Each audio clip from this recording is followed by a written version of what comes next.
If there's one show that determines my existence, past, present, and future, and distant past, it's the Looney Tunes episode featuring that Tasmanian devil. Oh, I'm not having a nervous breakdown. This is my favorite television program.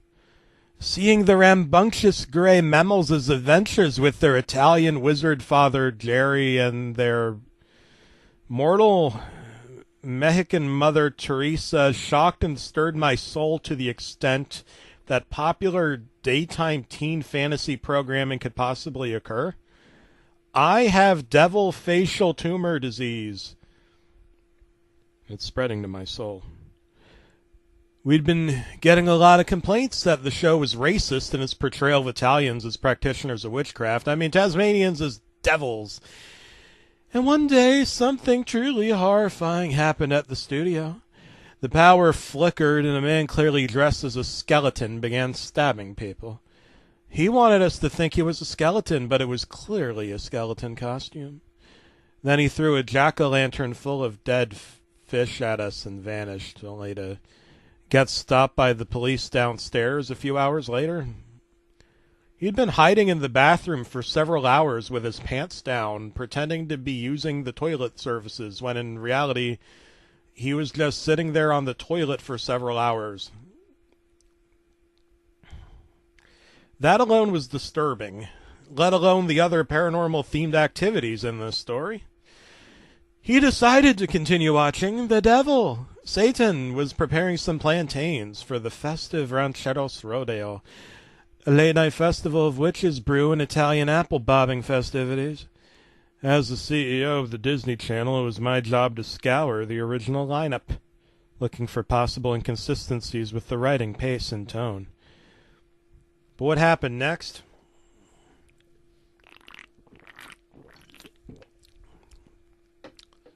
Shocked me. The father snapped his fingers, and everyone turned into a different Mexican dish. Little Taz Russo turned into a taco, and Precious Harper Finkel became a plate of refried beans. The fuck is this? This was shocking. Professor Crumbs, that gosh darn devil, I'm a fan of the show, and not Satan, mind you, was a burrito covered in mole sauce, and little Zeke, or Baby Taz, as we called him in the biz, became plantains. This was even more shocking because Zeke had been eating plantains earlier, making this an episode about cannibalism. Then the doorbell rang. A man asked me why I was there, told me I wasn't the CEO, asked me why I was hammering nails in the bathroom to close the stall doors. I informed him there was a skeleton in there, and he laughed, shaking his head. Something strange was going on, and I had to get to the bottom of it, pun intended, as I just used my last tortilla chip to scour the bottom of the delicious refried bean dip I'd purchased from the Wizards after party, using a Mickey Mouse credit card my mom gave me. It's the devil, man. Satan, witchcraft, hand-drawn carnivorous mammal, spinning faster and faster, fucking and murdering and fucking and murdering and fucking. You'd know all about that, wouldn't you? My wig fell off, and I started crying. I ejected the VHS as the cast drew a pentagram and began worshipping a skull filled with blood with a strange Masonic half-moon symbol in red. I couldn't partake in the ritual anymore. I started running down the staircase down to the parking lot when a German man with a goat head and a red robe with blood-red eyes and a pitchfork attempted to stop me. He had a hot plate of spirits in his hand. I'm not talking about the Slurpee. I tried to speak, but my teeth fell out of my mouth and my bones became very brittle. I fell down the stairs, smashed my face into the concrete, breaking my jaw, crawled past the service desk where a young child was scrawling a pentagram in crayon on the floor.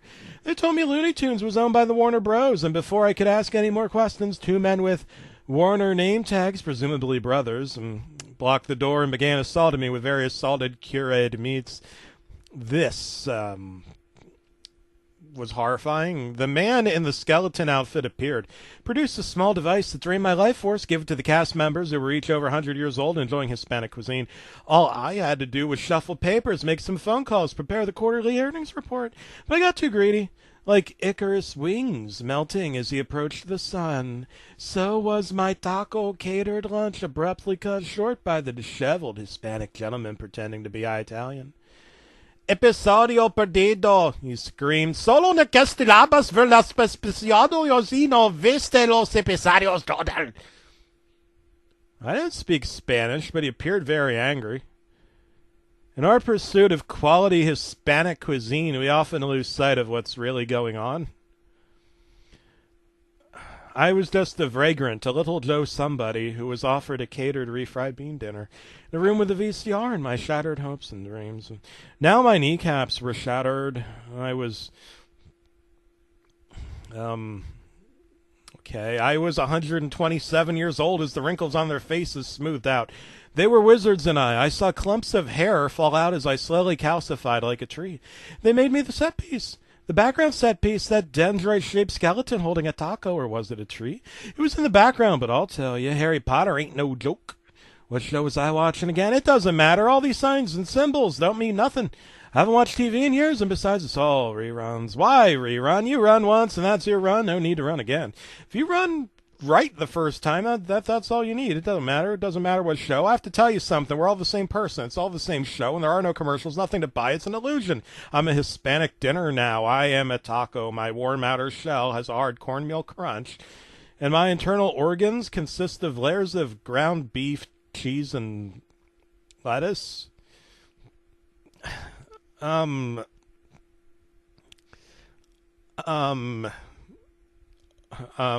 Okay, I want you to eat me? The fuck? What the fuck? Jeez, what the fuck is this? The fuck? The fuck is that? What the fuck? This is important, and really listen to me. I want you... I want you to eat me? Are we any different from Hispanic cuisine? Oh, jeez. I just don't know. There are the arbitrary horrors of being, and then there is the knowledge. The director yelled, "Cut." Thank God. This was a very difficult episode of the Tasmanian Devil cartoon show. You ain't fucking kidding about that one. The Tasmanian Devil walked in.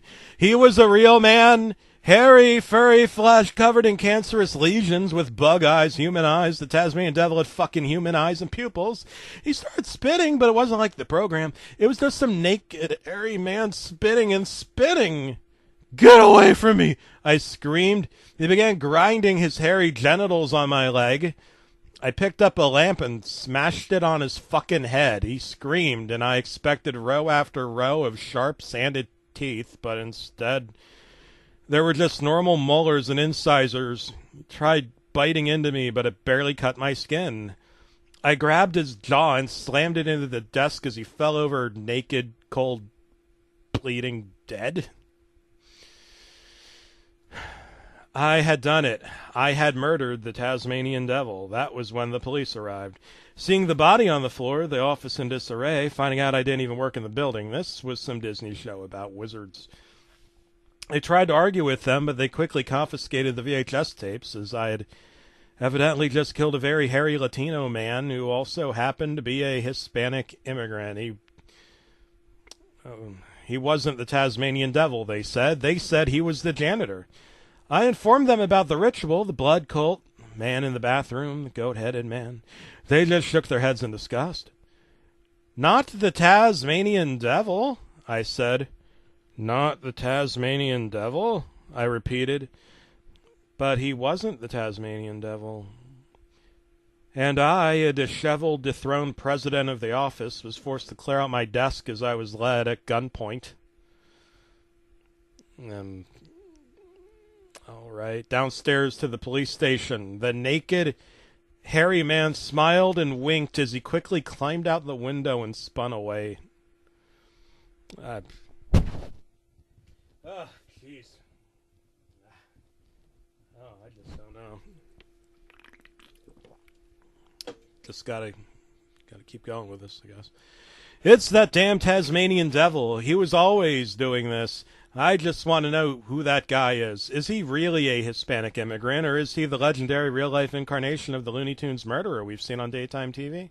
Indeed, it's a mystery. I was sentenced to 500 hours of community service and to write an essay on the importance of Tasmanians to the ecosystem. I know his real name, though. It's Claude. You hear me, Claude? The mental ward was the worst. The psychiatrist's name was Claude, and it was that same hairy man. He smiled at me as he wrote me a prescription that would kill me. I passed out in the corner as he cut off my ear and began eating it. The extended family came in for a reunion sequence and began carving me like a ripe Christmas ham. They cut off my legs, they cut off my fingers, they chopped off my toes. They were having a Mongolian barbecue, and I was the main entree. Jeez. It was just a dream, though, or a nightmare. You tell me. A nightmare? You tell me. I'll tell you one thing. I had to get out of this ward. The Tasmanian devil was coming for me. Eventually, I managed to make it out, as it was 5 p.m. on a Friday, and I had to return the Tasmanian devil VHS tape to the Blockbuster video. I'd rented it 15 years ago, but this would be my last chance, and I assure you those fees were piling up. I hadn't even had a chance to rewind it before the police came for me. I was released from the ward under the condition that I wouldn't try to kill anyone, even if it's a very hairy man who barely resembles a human. A devil, in fact. A Tasmanian devil, in fact. What was this, Pez? They what? They prescribed me Pez. I needed my reading glasses. I assure you, I am the president of a major motion picture company in the United States. All this will be cleared up soon as I catch that god-dang Tasmanian devil. He's not going to spin away this time. The day of reckoning will come. I went and confiscated my one belonging, a Tasmanian devil VHS tape, from the discharge station as the men in coats started coming for me. "Hey, get back here!" they screamed. Indeed, they were going to throw me back in that padded cell with no electricity or VHS tape player. I began spinning, faster and faster, spinning in circles. This was a mating dance. The Tasmanian devil would be looking to attract a mate, and I had to lure him in before I caught him. I set up a box with a stick and placed a carrot underneath and began spinning and spinning. That was when I saw him. The hairy man in the corner with a trench coat on. There was a homeless man laying on the sidewalk, smelling of goat cheese, begging for change. He opened the trench coat and began to urinate on the homeless man. Hot streams of piss pouring down his homeless face. I screamed. He then began kicking the homeless man and retreated into the shadows. I tried following him, but it just led to some open door in a backlot studio, a TV studio. What in God's name? I was still wearing my clothing to the mental ward as I entered the studio and approached the reception desk. "You gotta listen to me," I said. "I'm not crazy. I'm not the, I tried explaining that there was a hairy man up to some nefarious deeds, and I had to clear my name. It's the Tasmanian devil from Mexican folklore. The Looney Tunes character made real flesh and bone through a satanic ritual in a studio, just like the one we're in now." She just stared, confused, frightened. I ripped the phone cord out of the wall and demanded to know if there were any hairy men in the building. I told her he was a cannibal, and it wouldn't be long until his insatiable need for human flesh would cause countless deaths. He's spinning through other shows now, like a whirlwind, like a bad dream, like every refried bean dream you've ever believed, becoming covered in flies and mold. I walked into the live casting as the hairy man, ape man, and his children squealed strawberry pudding and demonic nightmares, roasting live human flesh with chopped up heads, guts, lungs, teeth. They were eating teeth. He hoped to open his mouth and squealed, revealing a six-chambered stomach that launched blood and bile on every person who ever existed or would stare into the concave cataclysm that flay the flesh from bone using seashells, like the lost episode of Everyone Ever, rice pudding, roast beef flaps dangling while the blood of the innocent bleeds and screams and cries, ghosts and spirits. God and the devil laughing at me, dangling in front of me, demanding, threatening to slash and peck and claw like a goddamn whirlwind, like a fucking devil spinning and sending all the world to ruin, my sanity and tatters and the devil.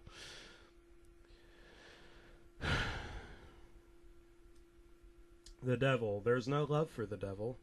As he murdered his family in front of me, tearing the eyeballs from their eyeballs, demanding respect, breaking furniture, wood and wood glue was everywhere.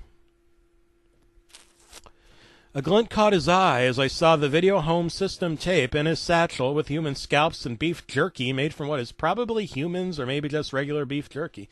It had the Slim Jim logo. He put the tape in, revealing a live recording of what was going on right now. What? He clutched me close to his furry, rat-infested skin, and I could see tiny holes where maggots and fruit flies were feeding on his skin. And he hit rewind. We went back before this all started, before anyone got fired, before the tape aired, before human civilization. I saw a T-Rex reverse digest a brontosaurus and a Cro-Magnon beat his brother at 8 with a club. I saw the earth freeze and cool, and then I saw nothing. I saw stars collapse, and long cold periods of permanent silence, then nothing.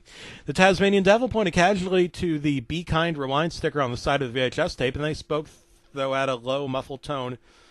This is you're all locked to permanent miler, and we'll never have a chance to start again. Would you rather be permanently dying or permanently bored? Love the ones that love you or I'll fucking kill you. My friend, my pal, my confidant, I'll eat your soul. I'll eat your soul for lunch. And then he started dry humping my leg. I should have rewound that VHS tape. That Tasmanian Devil VHS tape, I rented from Blockbuster Video 25 years ago. Then the next person didn't rewind, and the next person didn't rewind. And now we're witnessing the complete and total collapse of Western civilization as we know it. What you call a devil is just a nagging reminder that actions have consequences. If you don't rewind, the next person is forced to start at the end, and that's no way to live your life. At my behest, I put on the suit and tie. The Tasmanian Devil handed me a note card and demanded I read it.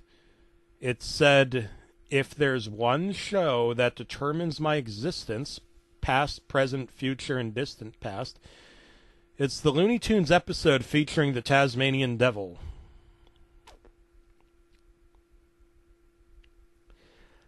I refused to read it, and he ate me alive.